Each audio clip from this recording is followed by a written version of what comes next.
ये बात उन दिनों की है जिनमें सूरज की तपती धूप लोगों को हाल से बेहाल करके रखती है। जून की भरी दोपहरी की सूरज बहुत तेजी से चमक रहा था।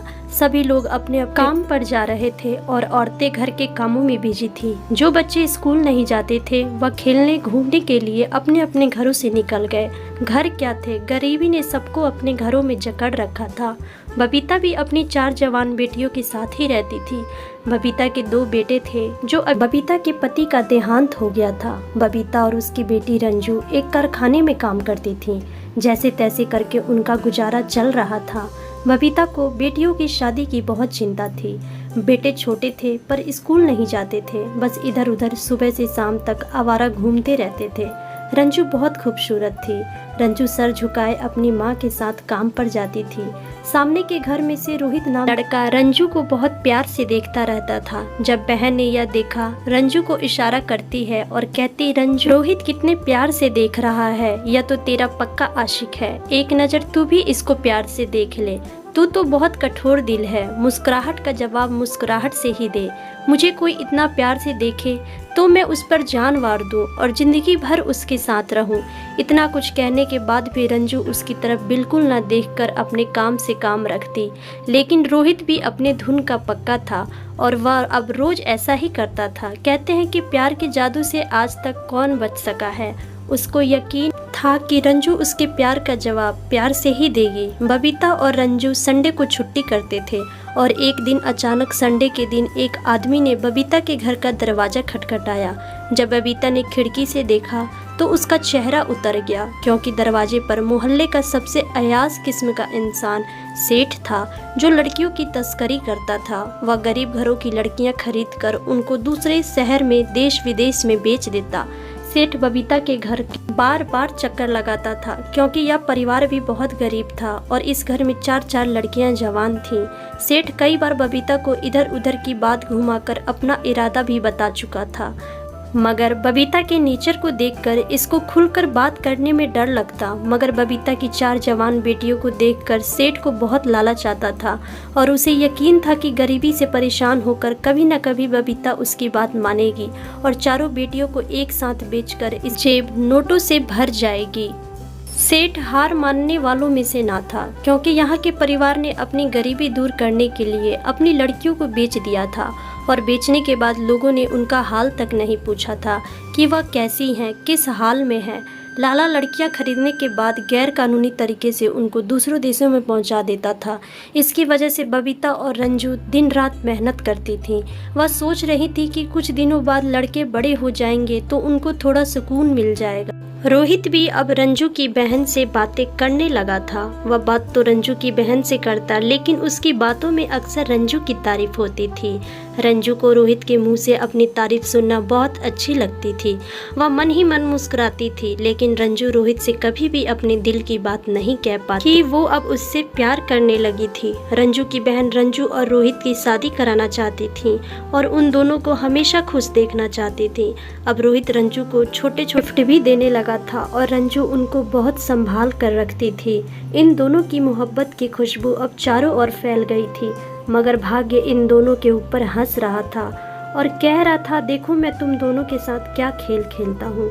अगले दिन बबीता का छोटा लड़का पतंग उड़ाते हुए छत से गिर गया। पड़ोस के लोग उसको हॉस्पिटल ले गए। बबीता और रंजू को जब इस बात का पता लगा तो वो सारा काम छोड़कर हॉस्पिटल पहुंच गई।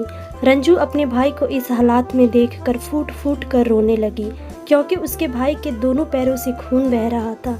डॉक्टर ने रंजू के भाई का एक्सरे किया और बताया कि ऑपरेशन करना पड़ेगा, लेकिन ऑपरेशन से पहले उसके जख्म भरने बहुत जरूरी है। रंजू का भाई 10 दिन हॉस्पिटल में रहा। जब सारी जमा पूंजी खर्च हो गई तो रंजू अपने भाई को बिना ऑपरेशन के घर ले आई, क्योंकि ऑपरेशन का खर्चा 70,000 था और बबीता के पास अब कुछ नहीं बचा था। लेकिन रंजू से अपने भाई का दर्द नहीं देखा जा रहा था, इसलिए वह जिस कारखाने में काम करती थी उसके मैनेजर से पैसे की बात की, लेकिन उसने पैसे देने से साफ इनकार कर दिया।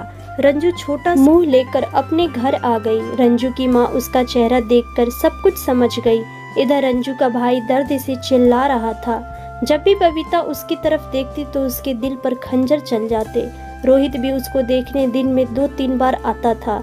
इस बहाने वह रंजू से भी मिल लेता था और अपनी बातों से उसके भाई का मन लगाए रखता था। बबीता को भी रोहित से कोई दिक्कत ना होती, बल्कि उसका फायदा ही था। वह रंजू के भाई के कपड़े भी बदलता और उसका भाई उसे देखकर खुश हो जाता था।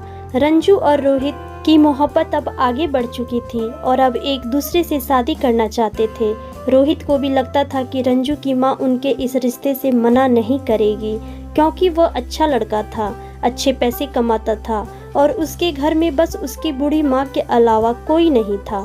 लेकिन जब से भाई का एक्सीडेंट हुआ था, तब से सेठ रोज उनके घर आने लगा था, क्योंकि उसे लग रहा था कि उसका काम हो जाएगा। जब कहीं से भी पैसे का इंतजाम नहीं हुआ तो बबीता ने सेठ को हाथ फैला दिए और कहा, सेठ जी मुझे 30,000 रुपये दे दे, मैं आपका एक एक पैसा वापस कर दूंगी। सेठ ने पैसे देने से मना नहीं किया, क्योंकि सेठ बहुत चालाक आदमी था। बबीता से पैसे 1 महीने में लौटाने को कहा, लेकिन बबीता ने मना कर दिया कि 1 महीने में वो पैसे नहीं लौटा पाएगी। तो सेठ ने उसको कहा कि मैं तुम्हें 1 लाख दूंगा, जिससे तेरे बेटे का ऑपरेशन भी हो जाएगा और पैसे भी बच जाएंगे। बस तुम्हें अपनी बेटी रंजू मुझे दे दो। बबीता यह सुनकर गुस्से से लाल हो गई और सेठ को बुरी बुरी गालियां देकर अपने घर से निकल जाने को कहा। सेठ चुपचाप वहां से निकल गया। उसको यकीन था कि जीत उसी की होनी है। माँ बेटी ने सबसे मदद मांगा, लेकिन किसी ने मदद नहीं किया। अब बबीता के बेटे की हालत बहुत खराब हो गई थी और वह सारा दिन परेशान रहता था। उसको देखकर बबीता खून के आंसू रोती थी। रोहित बाहर अपने काम पर गया हुआ था। इधर मजबूर होकर रंजू और उसकी माँ ने फैसला किया कि जैसा सेठ बोल रहा है ऐसा ही कर लेते हैं। भाई का ऑपरेशन भी हो जाएगा और बाकी के पैसों से घर के हालात भी ठीक हो जाएंगे। बेटियों को बेचना आम बात हो थी। घर की स्थिति बहुत बुरी थी, पैर चलने को तैयार नहीं थे। रो रो कर बुरा हाल हो गया था। रंजू की बहन सेठ को बुला लाई। बबीता ने सेठ से आधे पैसे ले लिए और आधे पैसे रंजू को साथ लेकर जाएगा तब देना, यह तय हो गया। बबीता के पैसे हाथ में लेते ही दिल टूट गया, वो बेहोश हो गई। रंजू की बहनों ने माँ को सहारा दिया। इधर भाई की हालत बहुत खराब होती जा रही थी। बबीता तुरंत डॉक्टर से ऑपरेशन का टाइम ले आई और अगले दिन भाई को हॉस्पिटल में ले गए, इलाज शुरू किया। रंजू ने अपनी माँ से कहा कि सेठ से और पैसे ले लो। सेठ एक नंबर का कमीना व्यक्ति था। अगले दिन रंजू के भाई का ऑपरेशन हुआ। अब उसका भाई ठीक था। हॉस्पिटल से बबीता और रंजू घर आए। उनके पीछे से सेठ भी आया और कही हुई बात के अनुसार उसने बाकी पैसे भी दे दिए। चंद रुपए के लिए उसके घर की इज्जत नीलाम हो गई थी। इधर रंजू सोचने लगी अब वक्त आ गया है। इधर बबीता के पसीने छूटने लगे बेटी की जुदाई का। रंजू ने तीनों बहनों को हॉस्पिटल भेज दिया था और बोली कि माँ और मैं खाना लेकर थोड़ी देर में आ जाएंगे। और फिर रंजू ने माँ को खाना दिया और हॉस्पिटल जाने को बोल दिया और खुद सेठ के साथ टैक्सी में बैठकर रोती हुई चली गई। और सेठ ने रंजू को एक रात अपने पास रखकर दूसरे को बेच दिया। इस तरह रंजू 5 से 6 बार बिक चुकी थी और लास्ट में वह पेट से थी। आरती को भी नहीं पता था कि वह किसका बच्चा है। जिसने रंजू को सबसे लास्ट में खरीदा था, उसको रंजू ने सारी बात बताई। भगवान को शुक्रिया, उसके दिल में रहम आया। वह रंजू की मजबूरी को समझ गया और फिर उसने रंजू को डॉक्टर के पास ले गया, उसका चेकअप करवाया। फिर कुछ दिन बाद आरती ने नन्हे से बेटे को जन्म दिया। उस आदमी ने रंजू और उसके बेटे दोनों को अपना लिया। रंजू से शादी कर ली और आज वह रंजू की बहुत इज्जत करता है। शादी के बाद रंजू अपनी माँ से भी मिलने गई। तो दोस्तों, आज की कहानी आपको कैसी लगी हमें कमेंट बॉक्स में ज़रूर बताएं। कहानी पसंद आई हो तो वीडियो को लाइक शेयर करना बिल्कुल भी ना भूलें। चैनल पर नए हैं तो चैनल को सब्सक्राइब जरूर करें। धन्यवाद।